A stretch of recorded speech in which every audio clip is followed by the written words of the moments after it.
أعوذ بالله من الشيطان الرجيم. بسم الله الرحمن الرحيم.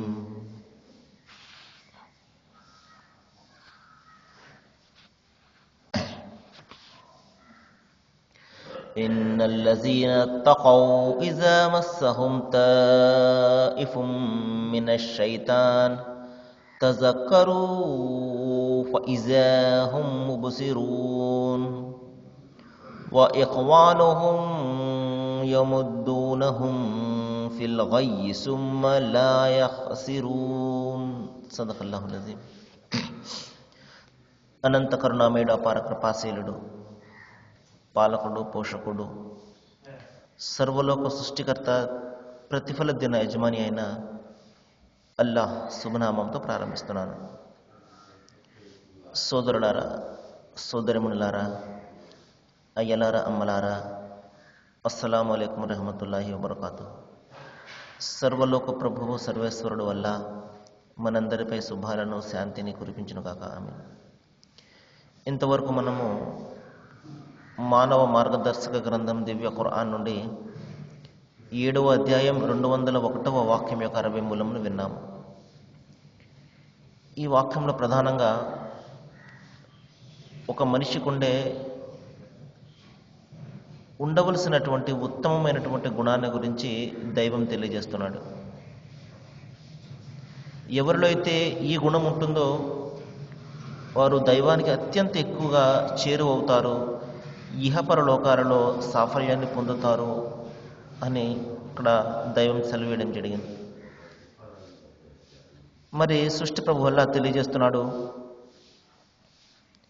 ఎవరైతే భయభక్తులు కలిగి ఉంటారో, ఎవరైతే దైవం పట్ల భీతిని కలిగి ఉంటారో, ఎవరైతే పరలోక ప్రాప్తిని గురించి ఆశను కలిగి ఉంటారో వారి యొక్క స్థితి ఎలాగుంటుంది అంటే, ఎప్పుడైనా ఏదైనా వారు తప్పు చేసినప్పుడు లేకపోతే పాపాన్ని చేసినప్పుడు వెంటనే వారు తక్షణం అప్రమత్తులవుతారు. వారు అవలంబించవలసినటువంటి సరైనటువంటి మార్గం ఏమిటో వారికి స్పష్టంగా కనబడుతుంది. మరి ఎవరైతే తమ తప్పును తెలుసుకోరో వారు వక్ర మార్గంలోనికే పోతారు, వారు నాశనం అవుతారు. మహాశీలరా, ఇక్కడ దైవభీతి పరులకు ఉండవలసినటువంటి ప్రధాన గుణం ఏమిటంటే, తప్పు చేసినప్పటికీ కూడా, పాపాన్ని ఏదైనా చేసినప్పటికీ కూడా వెంటనే అప్రమత్తులవుతారు, అలర్ట్ అవుతారు. వెంటనే వారు ఏం చేస్తారు? ఆ తప్పును తెలుసుకుని దాన్ని సరిదిద్దుకునే ప్రయత్నం చేస్తారు. రండి మహాశైలారా, ఈ రోజున మనము పశ్చాత్తాపం అనే ఒక ఉత్తమమైనటువంటి గుణాన్ని గురించి తెలుసుకోవడానికి ప్రయత్నం చేద్దాం. ఎందుకంటే దైవం సెలవిస్తున్నాడు, మరి మానవులందరూ కూడా ఏదో ఒక విధంగా తమ కర్మ పాపాలను చేస్తూనే ఉంటారు. అంటే తాము చేస్తున్నటువంటి పనుల్లో ఏదో ఒక విధంగా మరి పాపాన్ని చేయడం జరుగుతూనే ఉంటుంది. తెలుసో తెలియకో మరి పరిస్థితుల ప్రోద్బలం వలన, మరి బలహీనతల వలన మనిషి తప్పులు చేస్తూ ఉంటాడు. మహాప్రవక్త ముహమ్మద్ సల్లల్లాహు అలైహి వసల్లం వారు తెలియజేశారు, కుల్లు బనీ ఆదమ ఖత్తా. ఆదం సంతానంలో ప్రతి ఒక్కరు ఏదో ఒక విధంగా తప్పులు చేసేవారే. అయితే వఖైరు ఖత్తాఉన్ తవ్వాబూన్. అయితే ఈ మానవులలో ఉన్నతమైన వాళ్ళు ఎవరు అంటే, తమ తప్పును తెలుసుకుని పశ్చాత్తాపంతో దైవ వైపులకు మరలేవారు. ఇది ప్రధానమైనటువంటి గుణం మహాశైలారా. దైవము మనిషికి ఒక అద్భుతమైనటువంటి గుణాన్ని ప్రసాదించాడు, అదే పశ్చాత్తాపం అనేది. మరి ఇక్కడ మనం ఒక విషయాన్ని తెలుసుకోవాలి. దైవం ఏమాత్రం కూడా క్షమించినటువంటి పాపం ఒకటి ఉన్నది. దీని గురించి మనం తెలుసుకుని ముందుకు వెళ్ళడానికి ప్రయత్నం చేద్దాం. ఖురాన్లో సృష్టి ప్రభువు తెలియజేస్తున్నాడు, ఇన్నల్లాహ లా యగఫిరు అన్ యుష్రక బిల్లాహ్. మీరు దైవానికి సాటి కల్పించకండి. ఆయన అస్తిత్వంలో కానివ్వండి, ఆయన గుణగణాలలో, ఆయన శక్తి సామర్థ్యాలలో ఎవ్వరికి కూడా స్థానం ఇవ్వకండి. ఏ మనిషికి కూడా, ఇంకా ఏ జీవజాలానికి కూడా ఆయన స్థానాన్ని ఇవ్వకండి అని చాలా కరాఖండిగా చెప్పడం జరిగింది. ఇది తప్ప తాను కోరినటువంటి వారి యొక్క పాపాలను దైవం క్షమిస్తాడు, కానీ ఈ పాపాన్ని మాత్రం ఎంత మాత్రం కూడా క్షమించడు మహాశైలారా. కాబట్టి మనము ఈ పాపం నుండి దూరం కావడానికి, చేయకుండా ఉండడానికి అనునిత్యం కూడా మరణించే వరకు కూడా ప్రయత్నం చేస్తూ ఉండాలి. సరే రండి, పశ్చాత్తాపము, క్షమాభిక్షగా అర్థించడము, వీటి గురించి మనము తెలుసుకోవడానికి ప్రయత్నం చేద్దాం. ప్రధానంగా మరి మహాశైలారా, ఎంతటి పాపం జరిగినప్పటికీ కూడా అది క్షమించబడదు అన్న నిరాశకు ఎంత మాత్రం కూడా మనము లోను కాకూడదు. దైవం తెలియజేస్తున్నాడు, అనంతమైనటువంటి కరుణ గలవాడు. ఒక తల్లికి తన బిడ్డపై ఎటువంటి ప్రేమ ఉంటుందో అలాంటి 70 రెట్ల ఎక్కువ ప్రేమను మన దైవము మన మీద కలిగి ఉన్నాడు. అందుకనే చూడండి, ఆయనను మనం ఎంత మాత్రం కూడా ఆరాధించకపోయినా, కృతజ్ఞతలు తెలపకపోయినా, ఆయన స్థానాన్ని తుచ్చమైనటువంటి జీవజాలానికి ఇస్తూ ఆయనను అవమానిస్తూ ఉన్నప్పటికీ కూడా మహాశైలారా, ఆయన మానవాళిపై ఆగ్రహాన్ని చెందడం లేదు, ఏ అనుగ్రహాన్ని కూడా ఆపడం లేదు. ఈ విషయాన్ని మనం గమనించాలి. కాబట్టి ఆయన అనంతమైనటువంటి కరుణ, ఆయన కారుణ్యానికి హద్దు అనేది లేనటువంటి విషయాన్ని మనము అనునిత్యం కూడా ఆయన అనుగ్రహాల ద్వారా తెలుసుకుంటూనే ఉంటాము. అయితే దానిని పట్టించుకోము, దాని గురించి మనం ఏమాత్రం కూడా ఆలోచన చేయం. కాబట్టి మహాశైలారా, నిరాశ నిస్పృహ అనేది ఎంత మాత్రం కూడా దరి చేరనియ్యకూడదు. శైతాన్ అనేవాడు ఉన్నాడు మన వెనకాల. వాడు అనుక్షణం కూడా ప్రోద్బలం చేస్తూనే ఉంటాడు, ఏదో ఒక విధంగా తప్పు చేయించడానికి, ఏదో ఒక విధంగా దైవారాధనను మళ్లించి ఆ ఆరాధన ఇంకొకరికి చెల్లించేలాగా అనునిత్యం కూడా ఏదో ఒక విధంగా ప్రయత్నం చేస్తూనే ఉంటాడు. మరి ఇంకా నిరాశ నిస్పృహలో త్రోసివేస్తూ ఉంటాడు. ఇంత గొప్ప పెద్ద పాపాన్ని చేశావు, దీనికి నిష్కృతి లేదు అని మనిషిని నిరాశలోనికి తోస్తూ ఉంటాడు. మహాశైలారా, దైవం తెలియజేస్తున్నాడు, అవిశ్వాసులే నిరాశకు లోనవుతారు, నా కారుణ్యం పట్ల మీరు నిరాశ చెందకండి, అనంతమైనటువంటి కారుణ్యం గలవాడిని నేను.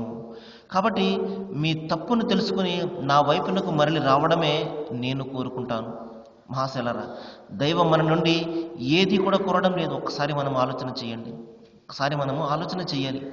ఆయన తనకు ఆహారాన్ని ప్రసాదించాలని కోరుతున్నాడా, లేకపోతే ఏదైనా ఆరాధనాలయాన్ని కట్టాలని కోరుతున్నాడా? ఏమి కూడా కోరడం లేదు మహాశైలారా. దైవం కోరేదల్లా ఆయన స్థానాన్ని ఎవరికి కూడా ఇవ్వకండి అంటున్నాడు. తప్పు చేసిన తర్వాత పశ్చాత్తాపంతో నా వైపునకు మరలండి. ఎందుకంటే క్షమించేవాడు, కరుణించేవాడు, రక్షణను ఇచ్చేవాడు ఆ సృష్టి ప్రభు అల్లాహ్ తప్ప, ఆ యెహోవా తప్ప మరొకడు ఎవడు కూడా లేడు అన్న విషయాన్ని మనం ఇక్కడ గమనించాలి. మహాశైలారా, మరి దైవం పట్ల పూర్తిగా నమ్మకాన్ని కలిగి ఉండాలి. ఎలాంటి నమ్మకం అంటే, క్షమించేవాడు, కరుణించేవాడు ఆయన ఒక్కడు మాత్రమే అన్న దృఢమైనటువంటి నమ్మకాన్ని కలిగి ఉండాలి. వాస్తవానికి ఆయన తప్ప మరొకడు ఎవరు కూడా లేడు మహాశైలారా. మన కర్మలకు ప్రతిఫలాన్ని ఇచ్చేది, స్వర్గమో నరకమో మరి నిర్ణయించేది ఆయన ఒక్కడు మాత్రమే. కాబట్టి ఆయన పట్ల పూర్తి నమ్మకాన్ని కలిగి ఉండాలి. నిరాశకు నిస్పృహకు లోనవ్వడము తిరస్కారం యొక్క లక్షణము. ఈ విషయాన్ని మనము గమనించాలి. ఇంకా విశ్వాసుల యొక్క ప్రత్యేకత ఏమిటంటే, అత్యధికంగా మన్నింపును కోరుకోవడము. మహాప్రవక్త తెలియజేశారు, మీరు వీలైనంత ఎక్కువగా దైవానికి మన్నింపు కోరుతూ ఉండండి అన్నారు. ప్రతి క్షణం కూడా మన్నింపుగా ఆయన వైపునకు మరలండి అన్నారు. కాబట్టి మహాశైలారా, నేను ఇంత పెద్ద దైవభీతి పరుణ్ణి, ఇంత పెద్ద ప్రార్థనా పరుణ్ణి, నాకు మరి క్షమాపణ అవసరం లేదు అన్న ఆలోచన ధోరణి నుండి ఒకవేళ మనలో ఉన్నట్లయితే దాని నుండి బయటపడడానికి మనం ప్రయత్నం చేయాలి. ఎందుకంటే ప్రతి ఒక్కరు కూడా ఇక్కడ ఏదో ఒక విధంగా మరి తప్పులు చేసేవాళ్ళే. కాబట్టి అయితే మరి దైవం వైపునకు మరలడం అనే ప్రధానమైనటువంటి గుణాన్ని మనము మరి మన జీవితంలో అలవర్చుకోవాలి. మహాశైలారా, మరి చూడండి, నిజమైనటువంటి దైవదాసులు వారి యొక్క ఉత్తమమైనటువంటి లక్షణము, గుణము ఏమై ఉంటుంది అంటే, ఏదైనా తప్పు చేసి తమ ఆత్మకు అన్యాయం చేసుకున్నప్పుడు దానిపై మంకుపట్టు పట్టరు. చిన్న తప్పే కదా, పర్వాలేదులే అన్న మంకుపట్టు ఎంత మాత్రం కూడా పట్టరు. వెంటనే అప్రమత్తులవుతారు. అరెరే, ఈ తప్పు నా చేత ఏ విధంగా చేయించేశాడు శైతాను అని వెంటనే అప్రమత్తులై దైవ వైపునకు క్షమాపణ కోసం మరలుతారు. కాబట్టి మహాశైలారా, దైవ వైపునకు తిరగడము, మారు మనస్సు పొందడము, పాపక్షమాపణకై ఆయనను అర్థించడము అనే ఈ ఉత్తమమైనటువంటి గుణాలు ఒక దైవభీతి పరులలో ఉండాలి. మరి చూడండి, అంతిమ దైవగ్రంథం ఖురాన్లో సృష్టి ప్రభు ఒక సందర్భంలో తెలియజేస్తున్నాడు. నిజమైనటువంటి దైవదాసుల యొక్క లక్షణం ఏ విధంగా ఉంటుందో ఈ విధంగా చెప్తున్నాడు. ఎప్పుడైనా ఏదైనా అజ్ఞానంలో వారు ఏదైనా పాపాన్ని చేసి తమ ఆత్మకు అన్యాయం చేసుకున్నట్లయితే వాళ్లకు వెంటనే అల్లాహ్ గుర్తుకు వస్తాడు. అంటే వెంటనే వాళ్ళు తప్పును తెలుసుకుంటారు. వెంటనే ఆయన వైపునకు మరలి, ఓ దైవమా, నా పాపాలను క్షమించు అని ఆయనను వేడుకుంటారు. అప్పుడు నిశ్చయంగా దైవము వారి పాపాలను క్షమిస్తాడు. ఎందుకంటే మరి పాపాలను క్షమించే శక్తి ఆయనకు ఒక్కనికి తప్ప మరి ఎవరికి కూడా లేదు. ఈ విషయాన్ని మనం గమనించాలి. మరి ఇంకొక సందర్భంలో దైవం తెలియజేస్తున్నాడు, మరి వారు వెంటనే అప్రమత్తులవుతారు. వారికి అనుసరించవలసినటువంటి వైఖరి ఏమిటో స్పష్టంగా తెలుస్తుంది. అరే, నేను ఈ తప్పుని చేశాను, ఈ విధంగా నేను పాప క్షమాపణను వేడుకోవాలి, మళ్ళా ఈ తప్పు జోలికి పోకూడదు అని వెంటనే వారు ఏ మార్గంలోనైతే వెళ్ళాలో ఆ మార్గం స్పష్టంగా వారికి తెలుస్తుంది.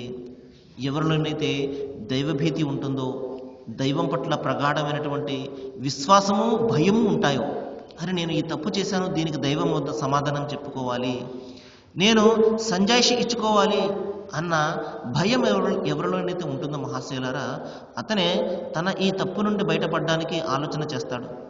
మరి ఎవరిలోనైతే ఈ భయం ఉండదో, ఒక రోజున దైవం ముందు నిలబడాలి అన్న ఆలోచన ఉండదో, అతనికి ఈ తప్పు పెద్దదిగా ఎంత మాత్రం కూడా కనబడదు. ఈ విధంగా తప్పుల మీద తప్పులు చేస్తూనే ఉంటాడు. చివరికి బయటపడలేనటువంటి విధంగా అతను తప్పుల్లో కూరుకుపోతాడు. మహాప్రవక్త ముహమ్మద్ సల్లల్లాహు అలైహి వసల్లం వారు ఒక సందర్భంలో తెలియజేయడం జరిగింది. కాబట్టి ఎవరైతే